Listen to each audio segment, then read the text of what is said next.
কল অতি পুষ্টিকৰ ফল, গতিকে সুস্বাস্থ্য বজাই ৰাখিবলৈ নিয়মীয়া খাদ্যত কল অন্তৰ্ভুক্ত কৰিব লাগে। অৱশ্যে স্বাস্থ্যৰ উপৰিও কলৰ সৌন্দৰ্যৰ ক্ষেত্ৰতো বহু উপকাৰিতা আছে।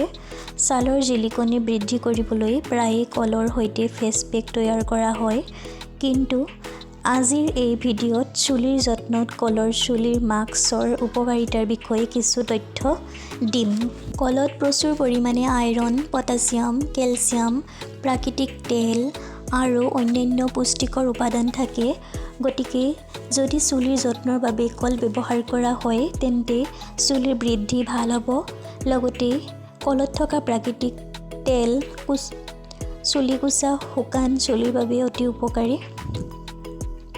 পৰিৱেশৰ পৰিৱৰ্তন আৰু প্ৰদূষণৰ বাবে প্ৰায়ে চুলিৰ ক্ষতি হয়। গতিকে প্ৰাকৃতিকভাৱে চুলিৰ যত্ন ল'লে চুলিৰ স্বাস্থ্য উন্নত হয়। এই চুলিৰ পেকটো বনাবলৈ প্ৰথমে মধ্যমীয়া আকাৰৰ পকা কল এটা লওক। এতিয়া কলখিনি সৰু সৰুকৈ কাটি লওক। তাৰপিছত সৰু কাপ এটাৰে টেঙা দৈ ল'ব। তাৰপিছত মিক্সাৰ গ্ৰাইণ্ডাৰত কাটি লোৱা পকা কল আৰু টেঙা দৈ ভালদৰে মিহলাই মিশ্ৰণ বনাব। তাৰপিছত এই মিশ্ৰণত এচামুচ এল'ভেৰা জেল দিব। এই ক্ষেত্ৰত বজাৰত বিক্ৰী কৰা এল'ভেৰা জেলৰ পৰা বা গছৰ পৰা সতেজ পাতৰ পৰা এল'ভেৰা সংগ্ৰহ কৰি লৈ এচামুচ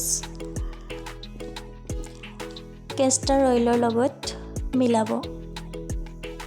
তাৰপিছত সকলো উপকৰণ ভালদৰে মিলাই এই মিশ্ৰণটো তৈয়াৰ কৰি ল'ব। আৰু দীঘল চুলিৰ দৈৰ্ঘ্যৰ বাবে কলৰ পৰিমাণ কমাই বা বৃদ্ধি কৰিব পাৰি।